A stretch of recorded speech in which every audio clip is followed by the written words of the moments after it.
필리핀 보홀 교회 입당 예배를 잘 마치고 돌아왔습니다. 가기 전 지난주에 보홀에 대한 얘기를 했기 때문에 오늘은 필리핀에 대한 얘기는 하지 않고 특별히 오늘 우리 교회에서 1년에 한 번 침례식이 있는 날입니다. 우리 교회는 베델 침례교회죠, 그렇죠? 그리고 전 세계에 있는 교단 가운데서 하나님의 예전인 침례를 교단의 이름으로 갖고 있는 것은 저희들 기독교 한국 침례회 또 미국 남침례회 뿐입니다. 여러분 그런 생각 들지 않았습니까? 왜 우리 교단은 왜 교단 이름에 예전의 하나인 침례를 넣었을까라는 걸 말합니다. 그렇게 생각해 보지 않으셨어요? 그냥 다른 것처럼 무슨 감리교, 성결교 무슨 그런 이름을 지으면 되는데 왜 청교도 혁명이 일어나고 난 다음에 영국에서 시작되었던 우리 침례교가 왜 이렇게 교단 이름에 침례를 넣었을까 하는 것입니다. 우리는 편의상 매년 8월 달에 침례식을 행하지만 그러나 침례식은 특별한 시간과 장소가 되어 있는 게 아닙니다. 침례를 받고자 하시는 교우가 있다면 때와 장소와 시간을 가리지 않고 그 자리에서 바로 침례를 줍니다. 그런데 8월 달에 침례를 베푸는 이유는 뭐냐면 1년 중 8월 달이 가장 따뜻하기 때문에 그렇습니다. 물속에 몸을 완전히 잠궈야 하는데 그때 날 중에 아마 8월이 가장 좋지 않겠네 해서 8월 달을 잡는 것뿐이지 무슨 특별한 이유 때문에 하는 건 전혀 아닙니다. 참고로 박용태 시장님은 12월 31일 날 얼음을 깨고 침례를 받았고 우리 교우들 가운데서 어떤 몇몇 분들은 진짜 특별히 그분들만 따로 이렇게 침례를 받는 것도 있었습니다. 그래서 침례라고 하는 것은 아무리 강조해도 지나치지 않는 하나님의 예전이에요. 왜 그러냐면은 눈에 보이지 않는 복음을 눈에 보이는 것으로 드러내는 게 예전이거든요. 그 예전이 침례와 다음 주에 있을 주의 만찬 두 가지거든요. 그래서 사실은 교회 목사가 매주마다 예전인 침례와 주의 만찬을 설교를 해도 부족한데 사실은 목회하다 그렇게 할 수가 없잖아요. 그렇죠? 그래서 1년에 한 번 오늘 아니면 침례에 대한 얘기를 잘 하지 못할 것 같고 여러분들도 또 침례교를 다니고 또 그 전에 어느 교회 다녔던 간에 내가 받았던 침례나 세례의 의미가 무엇인지를 정확하게 알고 있어야 되는 겁니다. 그런 점에서 오늘 다시 한번 1년에 한번 침례에 대한 얘기를 여러분과 함께 나눌 텐데 여러분께 잘 들으시고 침례가 무엇인지를 한번 정리하는 시간 되시기 바랍니다. 이 침례라고 하는 것은 입교식입니다. 뭐라고요? 입교식이에요. 이게 굉장히 중요합니다. 이걸 반드시 외워야 돼요. 침례식은 입교식이다. 마치 학교에 갈 때 입학식이 있고 부부가 살면 결혼식이 있듯이 침례식은 입교식이라는 걸 알으셔야 됩니다. 이게 왜 중요하냐면은 다음 우리 교단이 침례라고 하는 이름을 쓰는 것과 연관되어 있는데 이 입교식이기 때문에 이 침례식은 이 침례라고 하는 것은 우리 기독교에만 있는 게 아닙니다. 기독교에만 세상 모든 종교단체나 세상 모든 모임이나 세상 모든 어떤 과정에 업계 들어가려면 다 입교식이 다 있는 거 아니겠습니까? 그렇죠? 입교식인데 그 고대 근동 지역에서 입교식은 전부 다 침례를 베풀어줬습니다. 우리만 하는 게 아니니까. 우리나라에서도 예전에 내가 어떤 무슨 제주가 되면은 제를 드리기 전에 목욕 제기한다는 말 듣지 않습니까? 먼저 한다는 거지 않습니까? 그래서 어떤 걸 하기 전에 하는 입교식이에요. 그러니까 이 침례식은 우리 기독교는 어떻게 시작되었냐면은 이방인이었던 사람이 유대교로 개종을 하게 되면은 세 가지의 예식을 치러야 돼요. 세 가지 예식을. 첫 번째가 뭐냐면 내 몸에 하나님의 백성이라는 것을 확인하는 할례를 해야 됩니다. 이방인이 유대인이 유대교로 되려 그러면, 유대인으로 되려 그러면. 두 번째가 뭐냐면은 그런 내 죄를 주님께 사해 주신다고 하는 희생 제사를 드려야 돼요. 마지막 세 번째가 침례식을 하는 겁니다.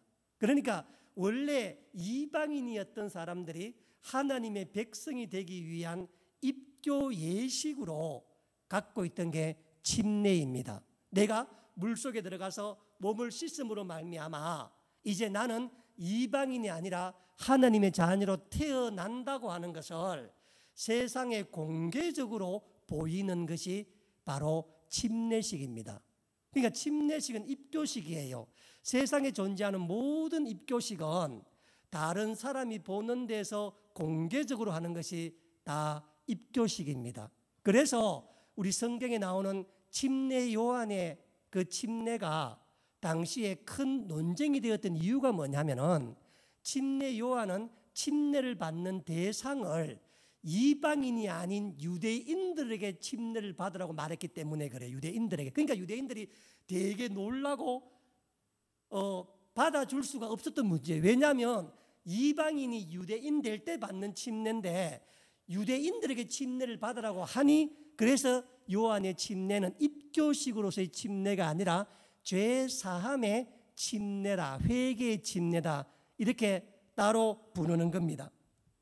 제가 이 침례를 생각할 때마다 참 어이없진 않지만 참 희한하다고 생각하는 게 뭐냐면은, 여러분 우리나라에 있는 개신교 각 교단들은 대부분 다 경향상 보수성을 되게 띠고 있어요. 보수성을 띠고 있는데, 그래서 심지어 축자 영감서를 따르고 있지 않습니까?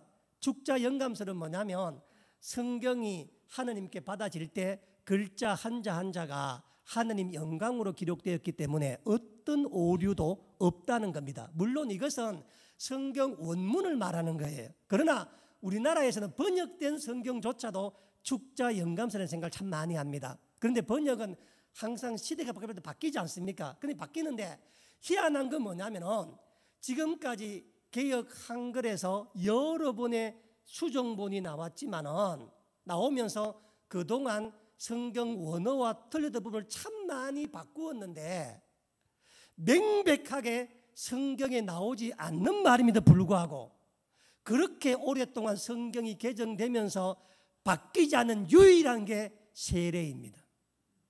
저는 지금도 납득이 잘 안 돼요. 저는 접등이. 왜냐하면 세례라고 하는 말은 성경 원어에 나오는 말이 아닙니다.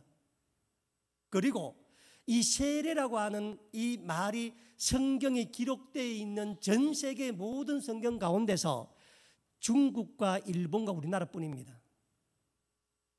그러니까 세례라고 하는 말은 중국과 우리나라와 일본 성경에만 나오는 말이지, 다른 나라에서 비록 세례를 주더라도 표기는 전부 침례라고 하고 부르기도 전부 다 침례라고 부릅니다. 왜냐하면 성경에 세례라고 하는 단어가 나오지 않기 때문입니다.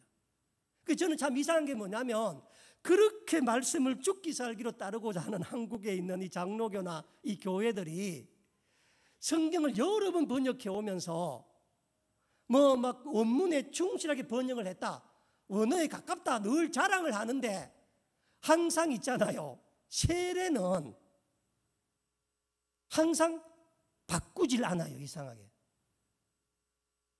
바꾸질 않고 그대로 쓰고 지금도 세례를 허락하고 있고 또 세례라는 말을 쓰고 있잖아요. 그렇죠? 저는 진짜 개인적으로 정말 납득이 안 된다고 생각합니다. 물론 세례를 베풀 수는 있습니다. 저는 침례교 목사로서 세례와 침례의 효과가 100% 같다는 인정하는 목사입니다. 무슨 침례가 더 좋고 세례가 더 나쁘다고 말하는 것이 아니에요. 그러니까 침례든 세례든 형식의 차이일 뿐이지 그가 갖고 있는 근본적인 본질의 의미는 동일하다고 저는 생각합니다. 그리고 세월이 지나면서 세상이 바뀌면서 우리 그리스도인들도 세상에 맞게 형식도 바뀌어진다고 생각을 저는 합니다. 형식도. 왜냐하면 시대가 바뀌어져 가니까. 그렇지만 성경에 없는 말을 만들어 넣어서 세례라고 하는 표현을 쓰는 것은 마땅치 않다는 겁니다. 그러면 왜 동아시아, 일본, 중국, 우리나라만 왜 세례라는 말을 쓰느냐? 성경 기록되어 있느냐? 그 이유가 뭐냐면은 가장 먼저 들어왔던 로만 가톨릭 교회가 한문으로 성경을 번역하면서 세례라고 번역을 한 겁니다. 그리고 난 다음에 북장로교 출신이었던 우리나라 장로는 북장로 영향을 많이 받았거든요. 거기 받았던 감리교와 북장로교 출신 장로교 쪽에서 그대로 성경을 받았기 때문에 우리나라에는 세례라고 하는 말을 쓰는 겁니다. 그러나 신약 성경 원본 어디에도 세례를 나타내는 헬라어 단어는 나오지 않습니다. 왜냐하면 단어가 달라요. 완전히 침례라고 하는 단어인 밥티조라는 단어와 뿌린다고 하는 란티조가 완전히 다른 단어예요. 다른 단어라고. 그런데 여러분 그 성경에 세례를 준다라고 표현되어 있는 세례 또는 세례를 준다는 표현이 신약 성경에 115번 나오거든요. 그런데 0.0001%의 논쟁의 가치도 없이 또는 단 한 번의 어떤 무슨 그것도 없이 100% 침례입니다. 100%.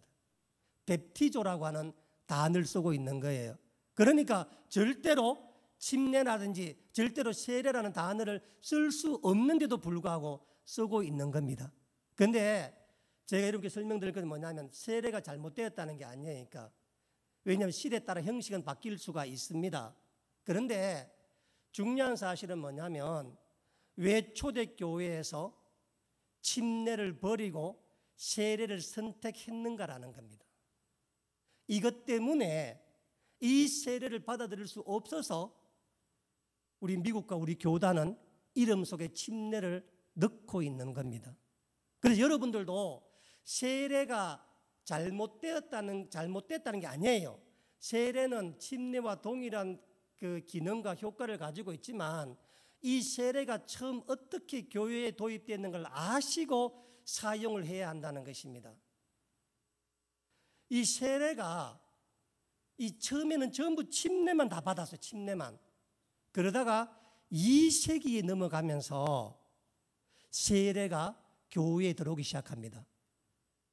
그 결정적 역할을 한 사람이 누구냐 하면은 2세기에 리옹이라는 곳에 있었던 유명한 교부였던 이레니우스라고 하는 사람이 있습니다. 그 이레니우스라는 사람이 뭐라고 말을 하냐면은 주님은 모든 사람을 구원하기 위해 오셨고 어린아이도 성결케 하게 하셨는데 세례는 영혼을 깨끗하게 하는 것이며 거듭나는 것과 바꾸어 쓸 수 있는 말이다 라는 말을 합니다. 이 말을 받아서 초대교회 가장 유명한 교부였던 오리겐이 이런 말을 합니다. 유아는 죄를 용서받기 위해 세례를 받아야 하며 세례의식을 통해 출생의 오염을 씻는 유아세례를 받아야 한다. 자, 오늘 잘 들어보세요. 우리 초대교회에서 침례가 사라지고 세례가 오게 된 근본적 이유가 뭐냐면 갓 태어난 아이들에게 세례를 주기 위함이었습니다. 그런데 성경은 뭐라고 말하냐면은 사도행전에 보면 사도행전 2장 41절에 보면은 초대교회가 생기고 난 다음에 첫 번째 침례가 일어나는데 그때 베드로의 설교에 3,000명 침례를 받잖아요. 그렇죠? 그 장면을 보면은 베드로의 설교를 들었던 사람들이 형제들아 우리가 어찌할꼬 마음의 찔림을 받아서 그 말씀을 받았을 때 베드로가 주 예수를 믿고 침례를 받으라 그랬잖아요. 그렇죠?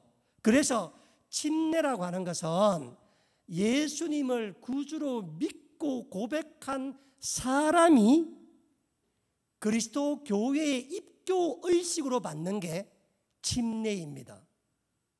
그러니까 침례는 침례 그 자체가 어떤 영적인 효과도 없는 게 침례예요.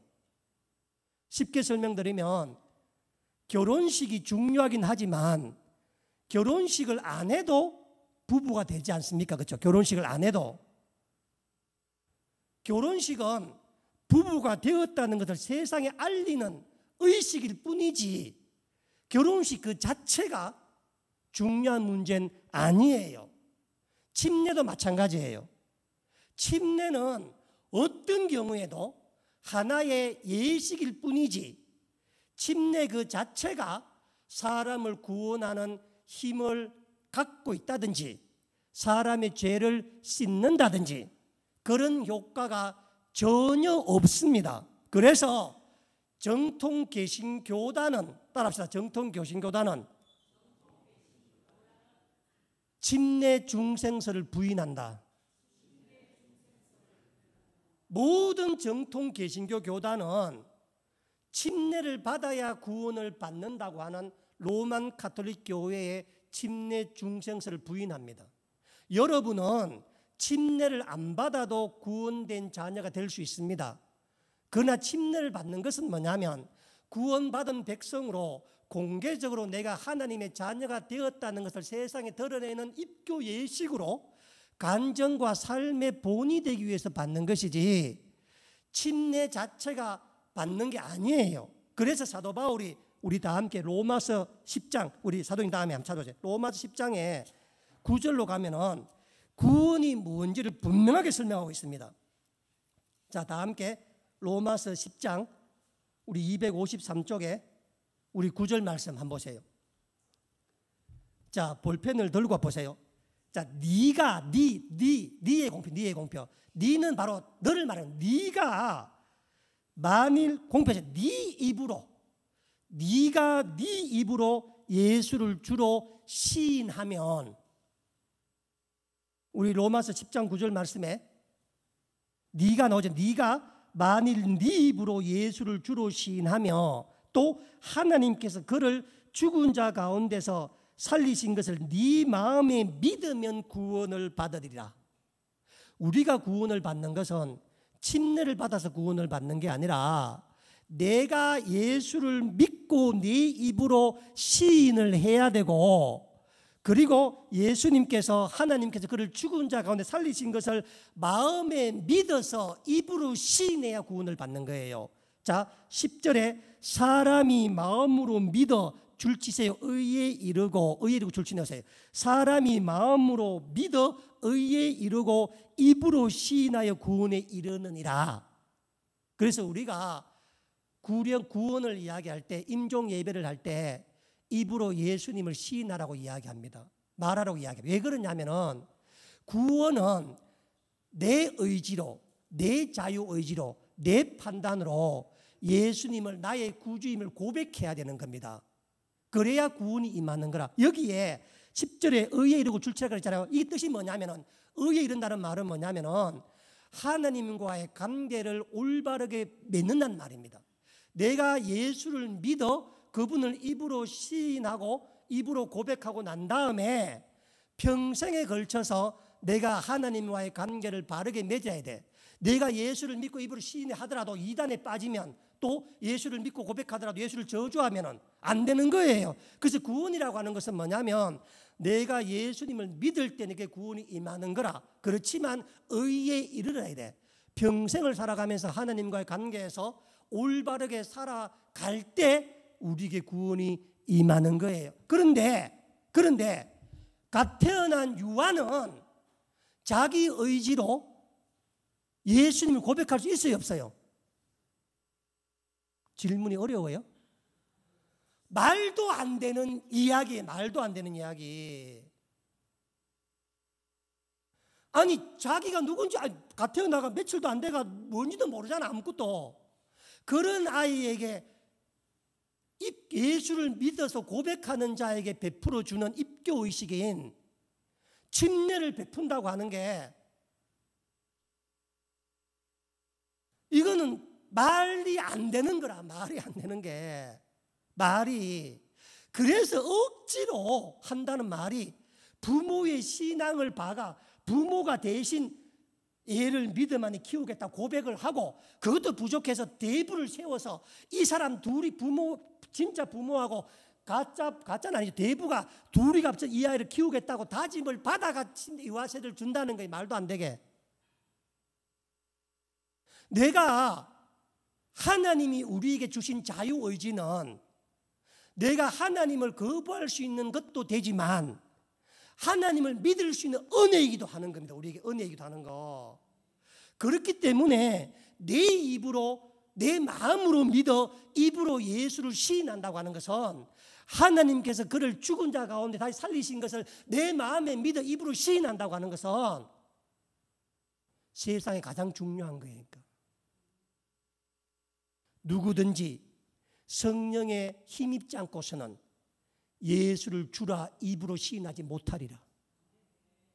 그래서 기도할 때마다 하나님, 나의 구주 예수님, 이렇게 자꾸 여러분이 말하는 게 상투적이라고 말하는 게 아니라 그렇게 고백하는 것은 성령님이 아니거든 못한다는 거니까. 절에 다니는 사람 그 고백을 못한다니까. 절에 다니는 사람들은 그 말을 아무리 쉬운 말이라도. 그래서 내가 예수님을 내 입으로 믿습니다, 내 마음에 믿습니다, 하나님께서 살리신 것을 믿습니다, 이렇게 고백해. 여러분이 구원님이 받은 거예요. 여러분들이 구원을 다. 그런데 이런 고백과 이런 시인을 못하는 갓 태어난 아이에게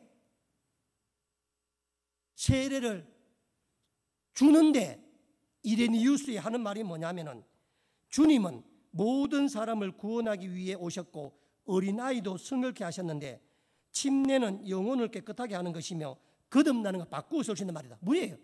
침례는 영혼을 깨끗하게 하는 것이며 거듭나는 것 바꾸어 쓸 수 있는 말이다.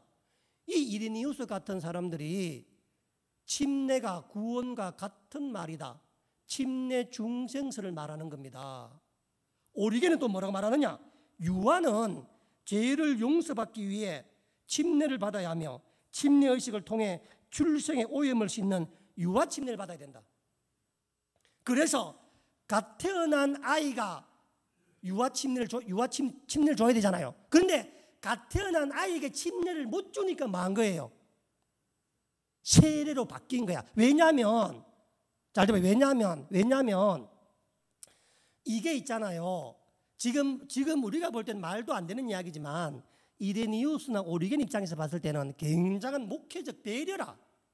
왜냐하면 지금은 아이들이 태어나 안 죽잖아. 아무도 안 죽지만은 초기 때나 중세 때는 질병과 전염 영양 상태가 안 좋아서 전체 인구의 3분의 1이 5살 미만에 죽어. 옛날에도 우리 아이들 많이 죽었잖아. 어릴 때 못 먹고 못 살을 때 전염병 돌면. 그러니까 중세 때는 인구의 3분의 1이 죽는데 5살 미만에 죽어요. 심지어 영국 국왕 에드워드 1세는 자식이 16명인데 이 중에 9명이 6살 이전 다 죽는다고.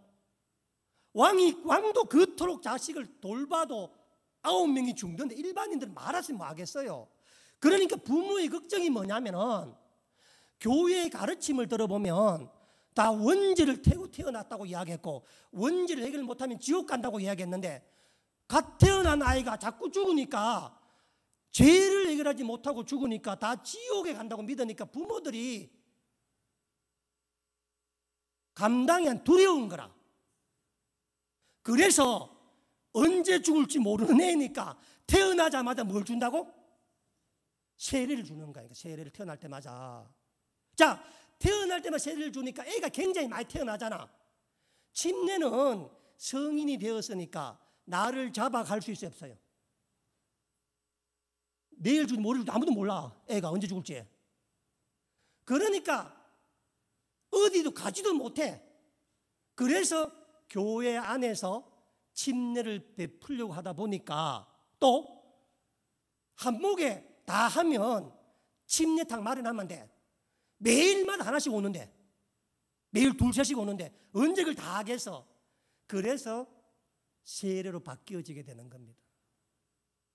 그러니까 그 취지는 뭐냐면 본래 아이들이 바로 많이 죽으니까 연옥 지옥에 가니까 두려워서, 그래서 고백도 못하지만 예수님도 모르지만 침례에게 거듭나는 효과가 있다라고 이야기해서 목회적으로 불안한 부모들을 위로해주고, 또 한편으로 봤을 때는 태어나자마자 침례 세례를 줌으로 말미암아서 당시 중세교회는 세례를 받은 사람은 어떤 마귀도 시험하지 못하고 어떤 죄도 짓지 않고 고귀하게 살 수 있다고 가르쳤어요. 그러다 보니까 세례를 받음으로 말미암아서 사단의 방패막이가 되고 죄도 짓지 않고 평생을 주님 앞에 살아가는 사람으로 세워지는 목회적인 유익도 있어요, 사실은. 그리고 또 태어나자마자 세례를 줌으로 말미암아서 이 아이가 평생 교회 공동체 안에 그리스도를 살아갈 수 있도록 만들어주고 다른 이교도로 바뀌지 못하도록 만드는 역할이 있었다고, 긍정적인 면도. 그래서 제가 몇 번 말씀드렸잖아요. 중세 시대 때 종교 재판에서 가장 무서운 범죄가 뭐냐면은 어릴 때 유아 세례 받은 사람이 어른 되어서 침례를 받든지 다른 이교도로 개종하는 거라. 왜냐하면 너는 하나님이 너에게 인치셔서 구원을 줬는데 네가 다른 교로 이교도로 가다니 화영이야. 그냥 뭐 볼 것도 없이 그냥. 그래서 유아 세례를 줌으로 말미암아서 다른 쪽으로 종교를 개종하지 못하도록 만드는 어떤 그런 역할도 있었어요. 그러니까 목회적으로 보면은. 그런데 그래서 침례의 중생설을 믿으니까 침례를 받으면 구원을 받는다, 죄가 다 씻겨진다 라는 논리 때문에 또 중세 때 어떤 해프닝이 있었냐면 갓 태어난 아이들은 태어나자마자 유아 세례를 받고 이교도가 기독교로 전환을 하잖아요. 이교도들이 막 로마제국이 많이 땅을 빼앗잖아요. 하면 어른들은 침례를 안 받으려고 그래. 어른들은. 왜냐하면 침례를 받는 즉시 세상의 모든 죄가 다 씻어지고 구원받고 하나님 백성의 말씀 살아야 되니까 침례 받고 나면 술을 마실 수 있어서 죄를 지을 수 있어서 못하니까 침례를 안 받고 있다가 죽기 전에 세상 마음대로 살다가 죽기 전에 죄 씻고 침례 받고 구원받는다는 중세 때 되게 유행했어요. 중세 때. 이게 전부 다 침례 중생설이라고 하는 잘못된 교리로 나온 거예요. 여러분들은 어디를 가더라도 입교식이라, 입교식. 내가 학교도 가는데 입학식을 하는데 아파서 못 가서 그럼 학교 못 가요? 다음날 가면 돼. 입학식 못 갈 수 있지. 그게 중요하다고. 그렇죠? 물론 가면 좋겠지. 가면 좋겠지만 못 갈 수도 있지만은 입학식 안 했다고 1학년 하지 말아라. 있어 없어? 아무데도 없어. 그러니까 침례도 마찬가지인데 교회사에서 교인들의 편의와 또 너무 빨리 죽는 유아 사망률이 급격해서 그런 부분들에 대해서 교회가 신학적으로 또는 목회적으로 이 목회를 하다 보니까 이런 결과가 초래되게 된 겁니다. 그런데 침례가 세례로 바뀌면서 침례 중생설이라고 하는 이 엄청난 이단적 요소가 왔는 것과 동시에 또 하나 뭐가 큰 문제가 되었냐면 있잖아요. 뭐가 큰 문제가 되었냐면은 한번 생각해 보세요. 지금 이 침례 시작이 이교도가 유대교인 들어올 때 된다 그랬잖아요. 그렇죠? 원래 시작됐다 그랬잖아요. 그렇죠? 그러면 여러분 세상에서 물이 가장 귀한 곳 중 하나가 이스라엘입니다. 날 한번 주목해 보세요. 이스라엘이죠. 그렇죠? 그러면 그 사람들도 입교식 할 때 물이 귀하니까 그냥 물떠가 물 뿌리는 걸 알았겠어요? 몰랐겠어요? 내 말이 어려워요? 여러분들이 한번 광야 가보라고. 광야, 이스라엘의 광야. 물이 너무도 귀해서 묵는 물도 없는데 입교식을 할 때 물이 완전히 몸이 완전히 물속에 들어가는 침례식을 그들이 고집을 했다면은 그들이 우리처럼 뭐가 몰라가 무슨 물 몇 방울 떨어뜨리는 것이 편량을 몰라서 그랬겠습니까? 몰라서. 그래서 침례가 세례로 바뀌면서 가장 큰 손해가 뭐냐면은 이 예전이 하나님 중심에서 사람 중심으로 바뀌어버린 거니까 이 예전이. 이스라엘에서는 침례를 받으려 그러면은 침례 받을 수 있는 곳이 내가 가봤잖아. 이스라엘에 요단강과 갈릴리 호수 두 곳뿐입니다. 다른 데 받지를 못해. 그래서 마태복음 3장 5절 이하에 보면은 침례 요한이 침례를 베푼 자리가 어디라고? 요단강이라고. 온 유대와 다른 지방 모두 다 어디 와야 돼? 전부 다 요단강에 와야 돼. 그러니까 보세요. 내가 침례를 받으려면은 엄청난 시간과 엄청난 비용과 엄청난 헌신과 엄청난 노력을 들여야 돼. 내가 하나님의 자녀가 되어 간다고 하는 게 그냥 앉은 자리에서 물 몇 번 뿌리는 걸로 되는 게 아니라니까. 그게 제가 또 화를 내고 세례를 나무라는 게 아닙니다. 세례도 좋은 제도입니다. 제가 말한 것은 뭐냐면 그 정신을 알라는 거예요. 정신을. 그래서 보세요. 그래서 만약에 저기 뭡니까 해안가에 사는 사람이 침례를 받으면 어떻게 와야 돼? 몇 줄을 짐 싸들고 돈 싸들고 와서 요단강까지 와야 되는 거예요. 요단강까지. 그러면 그 오는 과정 속에 이교도가 이방인이 하나님 백성이 되어 간다는 이 십자가를 진다는 삶, 자기를 부인하고 주님 닮아간다는 이게 그 침례 의식 속에 있는 거예요. 자기한테. 그 과정을 드릴 때, 올 때, 뭐 번거로운데 왜 하냐, 왜 옷을 젖고 왜 하냐, 왜 하느냐, 이런 게 아니라 하나님의 자녀로 나아가는 이 일이 우리의 수고와 헌신과 노력이 수반되어야 된다는 것. 그래서 침례는 하나님이 계신 곳에, 물이 있는 곳에 사람이 찾아가는 것이고, 세례는 사람이 있는 곳에 물을 가져오는 거야. 물을.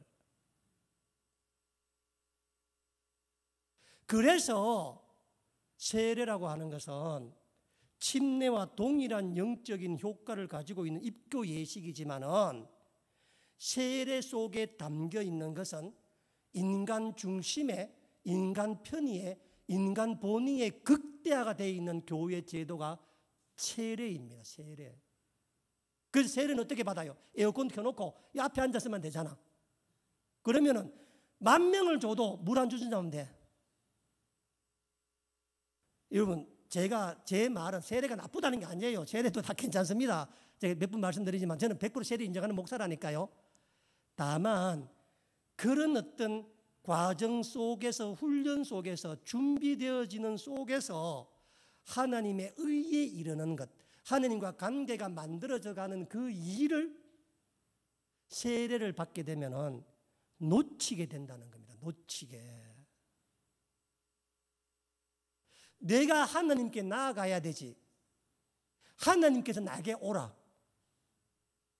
내가 물 있는 곳으로 나아가야 되지. 물이 내게로 오라. 이것은 교회사에서 침례에서 세례로 바뀌면서 가장 큰 영적 손해 가운데 하나입니다. 여러분, 요한복음 3장에 보면은 2, 3절이 말씀 나옵니다. 요한도 살렘 가까운 에논에서 침례를 베푸니 거기 물이 많았습니다. 무엇 때문에 그곳에 갔겠어요? 전부 다 안 그렇겠어요? 무엇 때문에? 얼마나 번거롭게. 전 이스라엘 각지에서 무엇 요단강에 다 모여들겠어. 얼마나 많은 사람들이 침례받기 위해서. 자기 집에서 받으면 되지. 그렇죠? 그런 게 아니라는 겁니다. 침례라고 하는 것은. 오늘 본문에 제가 8장에 봤잖아요. 그렇죠? 오늘 사도행전 8장에 나오는 이 이야기는 성경 전체에서 나오는 가운데 침례의 원형을 가장 잘 설명하고 있는 거야. 요한의 침례는 어떻게 보면 잘 몰라 그냥. 근데 여기는 한색에 나와 있어. 침례가 뭔지를 나와 있는데 저를 한번 보세요.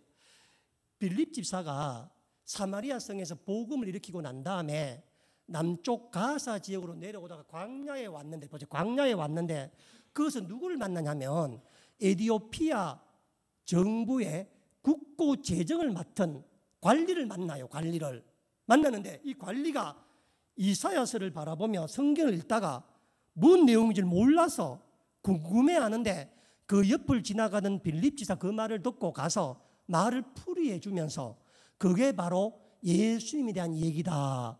이렇게 말을 하니까 그 말을 듣자마자 36절 보세요.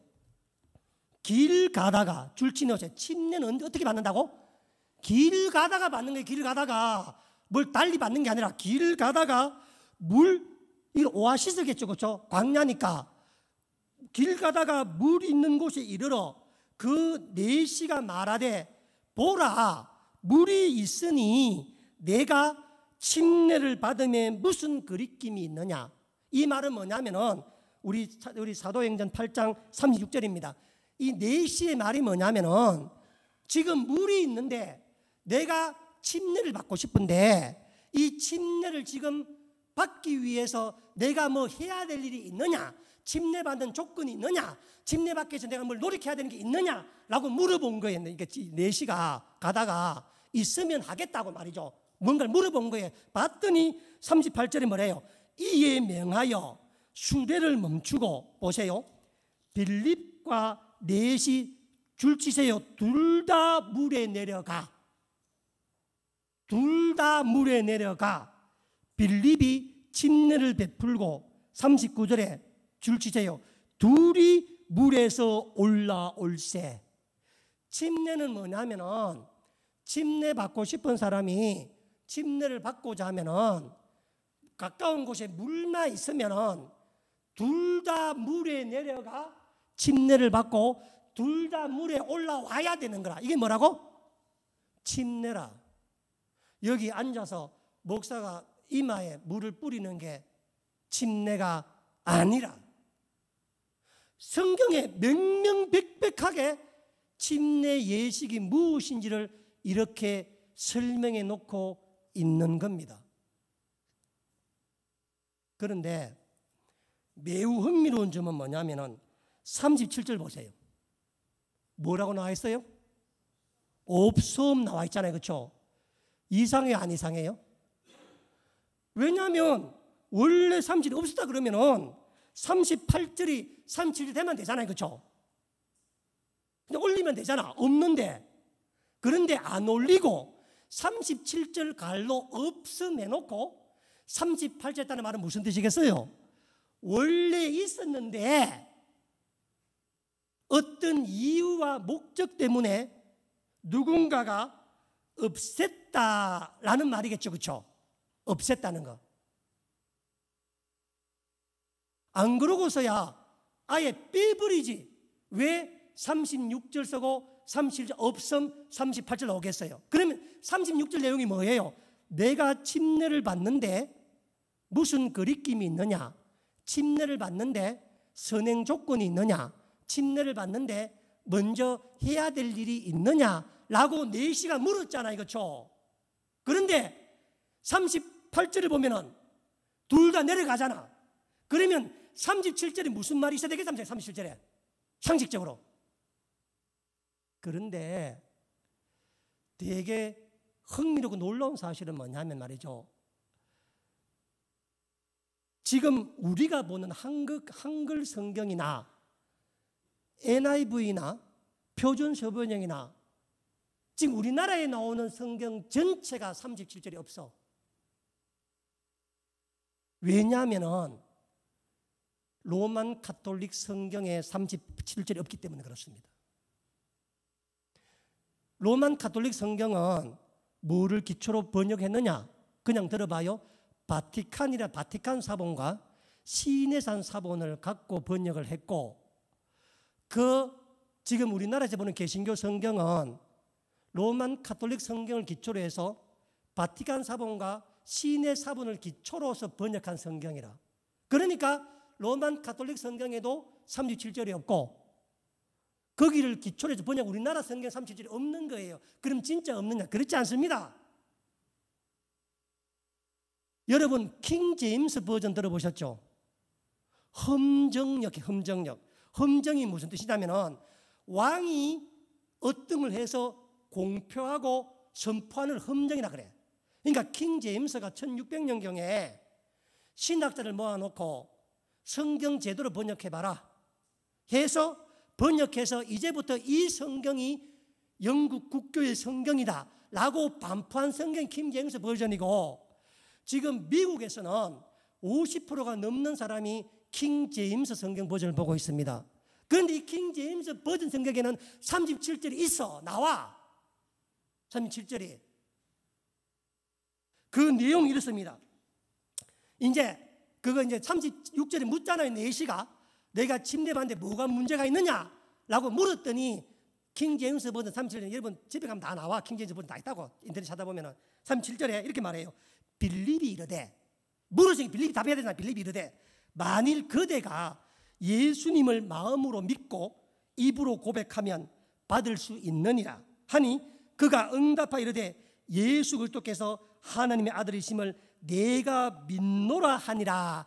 이에 명하여 수레를 멈추고, 이렇게 나오는 겁니다. 이에. 그런데 왜 로만 가톨릭이 37절 뺏겼어요? 왜? 버젓이 있는데. 왜냐하면은 로만 가톨릭 교회는 우리와 가장 다른 게 뭐냐면은, 우리 침례교회에서는 지금 오늘 설교 듣고 침례 받아야겠다, 같이 가시면 돼. 침례 받으면 돼.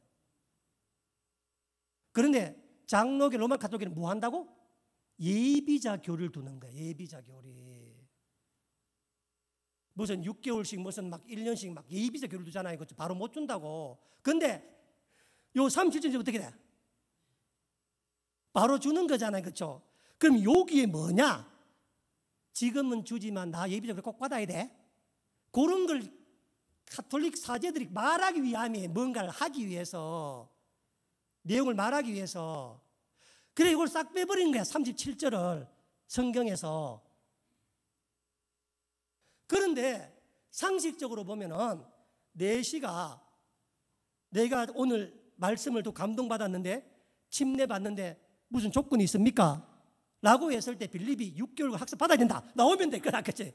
그런 게 없이 뭐냐면은 바로 받았잖아요. 그렇죠? 뭘 물어봤느냐? 그대가 마음에 믿고 예수님의 입으로 시인하면 되느니라. 그랬더니 그가 내가 예수 하나님을 믿노라 하니, 이에 명하여 수레를 세우고 멈추고 둘 다 물에 들어가, 침례 둘 다 물에 나와서 침례를 받았다라는 이야기입니다. 침례라고 하는 것은 이 교회사에서 가장 논쟁이 많은 것 중 하나가 침례도 하나가 되는 거니까. 그래서 로만 가톨릭 교회는 이렇게 막 하도 비판이 많으니까 어떻게 했냐면요, 태어나자마자 유아 세례를 주는데, 그리고 12살이 넘으면 견진을 받게 해. 견진성사라는 게 있습니다. 견진성사. 견진성사는 뭐냐면, 유아 세례는 본당에 있는 신부가 주는 게 유아 세례이고, 견진성사는 그 지역 주교가 와서 주는 거라. 주교가. 그러니까 이제 대구 경북에 주교가 한 명 있으면은 이 주교가 일정을 따라서 대구 경북에 있는 본당 성당을 이제 순회하면서, 그때 세례받은 아이들 가운데서 학생이 된 아이들 모아놓고 다시 한 번 더 안수 견진성을 이루는데, 이거를 세례라고 말하지 않고 자기들은 성령을 받기 위한 거다. 왜냐하면 사마리아 성에 빌립이 가서 침례를 주었는데도 불구하고 다시 한 번 더 그걸 침례를 주거든요.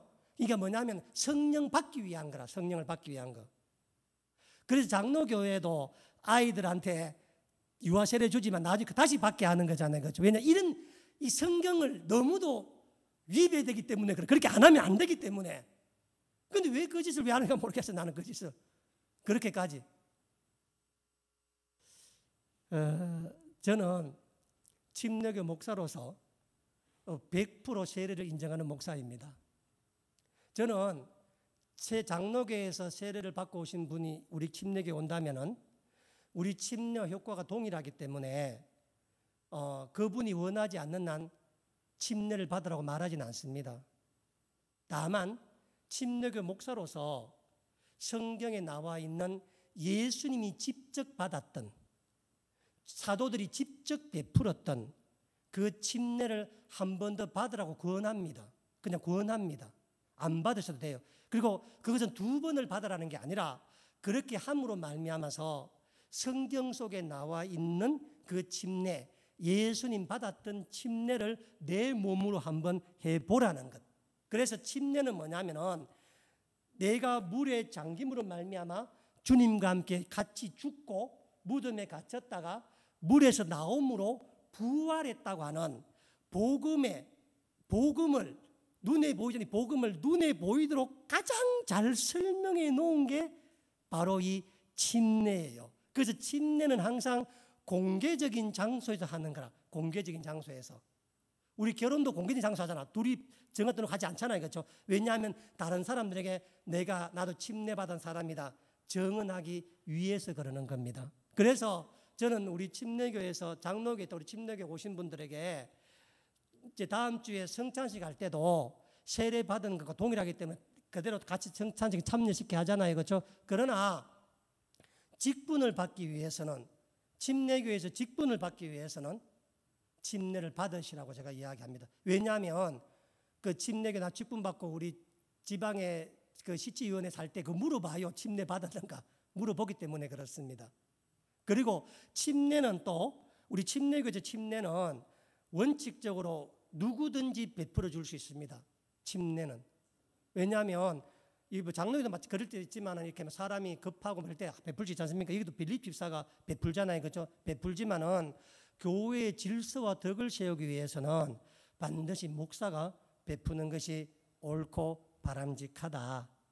그래서 침례와 세례가 그렇게 역사적으로 되어서 이렇게까지 와 있다. 오늘 이 말씀을 통해서 침례와 세례 제대로 한번 정리해 보시고 어디가가 세례 나쁘다고 말하시는 마시고 나쁘다는 게 아니라 그런 게 아니라 역사 속에서 어떤 제도가 바뀌어질 수는 있는데 그 근본 정신은 알고 있어야 한다.